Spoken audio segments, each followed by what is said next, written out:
welcome back. Today's video is the self-aware readers tag, and I spotted this video on Charles Heathcote's channel. It just really made me laugh because he's got such a dry, sarcastic sense of humour, which is kind of like mine at times, and I just thought it was brilliant, and it sounded like a fun tag to do. He didn't actually tag anybody. His words were something along the lines of, I don't want to tag anyone, so I'm not going to. So I was like, yep, I am going to just assume that you have tagged me and then I'll do it. So I went back to the original video, and the creator of this tag is Courtney Ferriter. I will link her video either up here somewhere or down below there somewhere. So I'm going to be looking over here to read the prompts every so often, all the questions. Right, so number one, what most draws you into a novel or story and makes you want to keep reading? Is it plot, characters, writing style, atmosphere, or something else? And I have got to say plot. There has to be like a point to the story, and it has to be engaging. Something has to happen.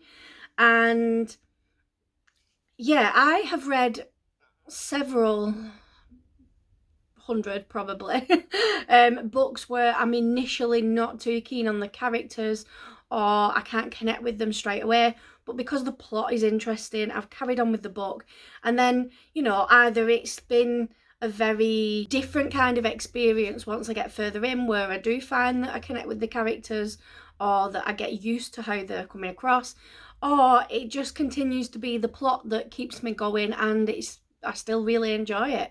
So yeah, definitely the plot. Number two, what is a convention or trope that will immediately turn you off in your reading experience with a novel or story? And for that one, my mind immediately, without a doubt, jumps to insta-love. It drives me absolutely crazy. It's just not realistic. Maybe I just have a cold dead heart. Maybe I'm just not used to romance because my husband is terrible. I don't know, but it just feels like instant love is it's just not a thing. It's not, it just really drives me bonkers. And I really hate, there was, which book was it? I can't think. There was a book recently that I read, and the characters were, I remember, Grave Secrets by Alice James. So I actually rated this book 4 stars. It was a recent ARC read not that long ago, so some people may remember me talking about it.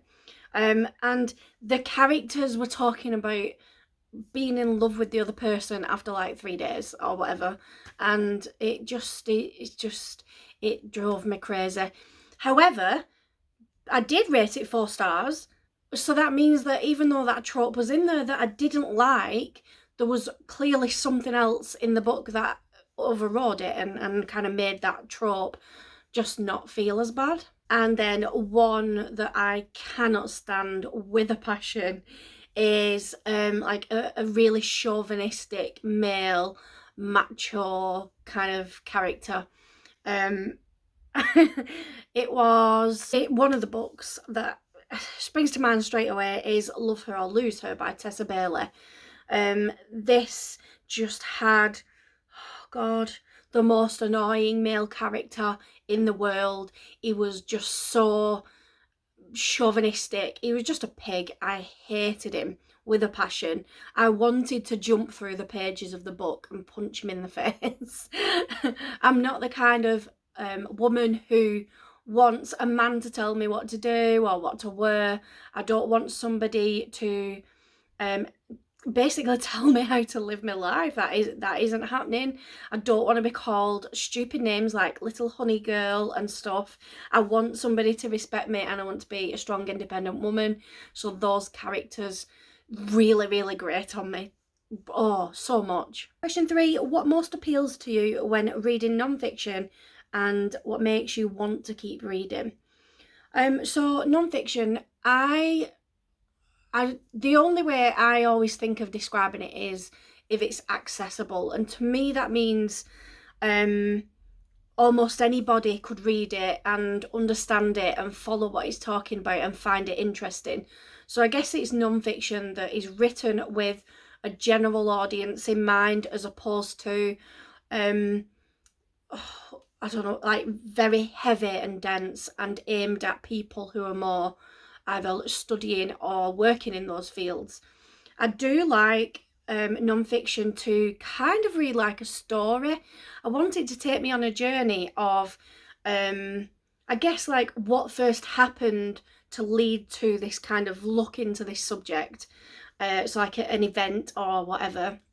And then I want it to take me down a logical path of you know, this was the first information I had. So then I looked at this and I found out this, which led me to look at this. And I want it to just be logical, basically. That's all I want. And I like it to explain to me how it got to the decisions that it got to, the book or the author or whatever. I don't want to just be told something. I like to be shown it, and then it reminds me a bit of like when your teacher at school said, don't just give me the answer, show me you're working out as to how you got to that answer. And that is something that I absolutely love within non-fiction. So question 4 is, what is a convention or trope in non-fiction that will turn you off in your reading experience? It's quite hard because as much as I just talked about non-fiction being like accessible to general readers, I sometimes will read books that I know are slightly more academic, that have got more like data and research, and you know, they're quite heavy. However, I do have to be super in the mood for those, really in the mood, because they do require a lot of brain power. And it's not always something that I want to do. You know, like it's not that I won't understand it, it's just that it takes the effort. And sometimes I just want to sit back and, I don't know, like just enjoy. Even if it's non-fiction, just enjoy it rather than having to concentrate. Question 5 is, would you say you read more for pleasure and enjoyment, or more to learn and exercise your brain? And I think that's a very easy answer. Based on the data, I read more for enjoyment, basically. I do read non-fiction and I try to read a couple a month. But yeah, the numbers show that I read far more fiction than non-fiction. So, and question 6 is, which type of books are you likely to rate more highly and enjoy more overall? Brain candy, which are pleasure and enjoyment books, or brain protein, which is learning books? I can't say. I think there's a very equal chance of both pleasure fiction books being rated highly as there is a non-fiction being rated highly. I think it depends on me. It depends on how I'm feeling at the time. It depends on the book I've chosen, you know, the plot, everything basically. I think I have rated lots of non-fiction books 5-star.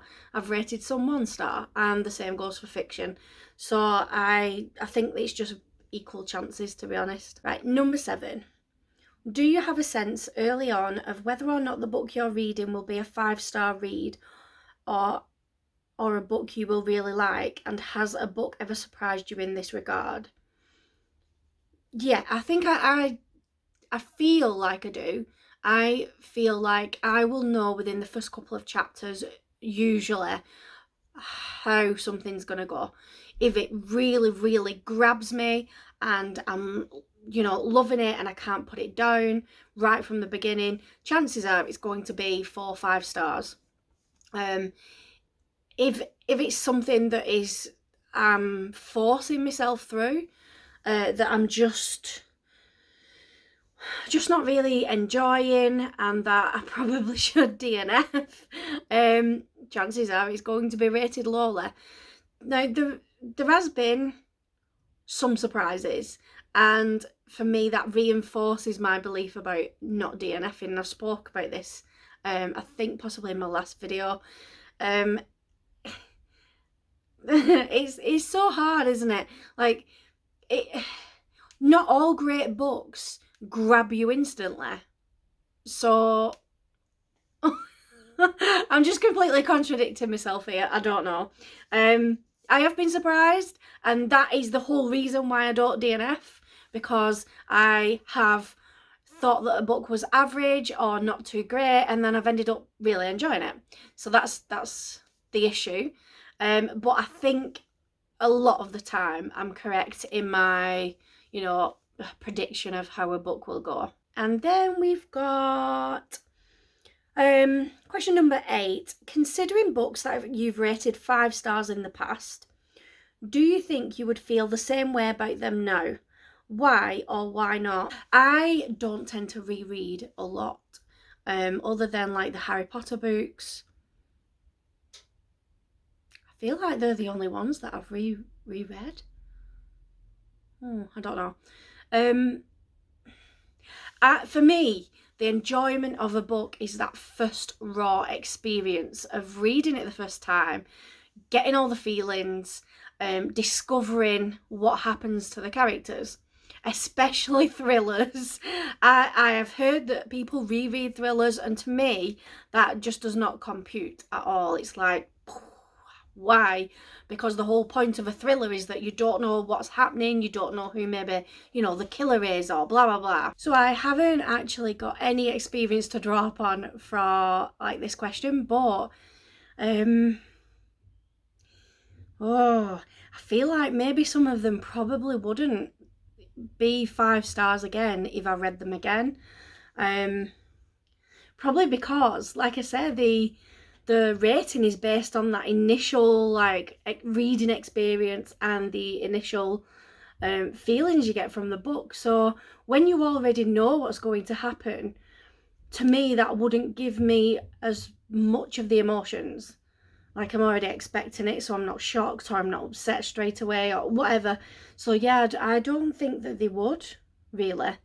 And maybe that's why I don't always reread, because I want to keep that experience. I want to keep those feelings going and not go back and ruin it for myself. And then last one, number 9, is to tag some people to do it, but I have no idea who's done this. I'm usually the very last to do tags, so I haven't a clue. If you would like to do this tag, please consider yourself tagged. And also, please like and subscribe, and I will see you all soon in another video. Bye!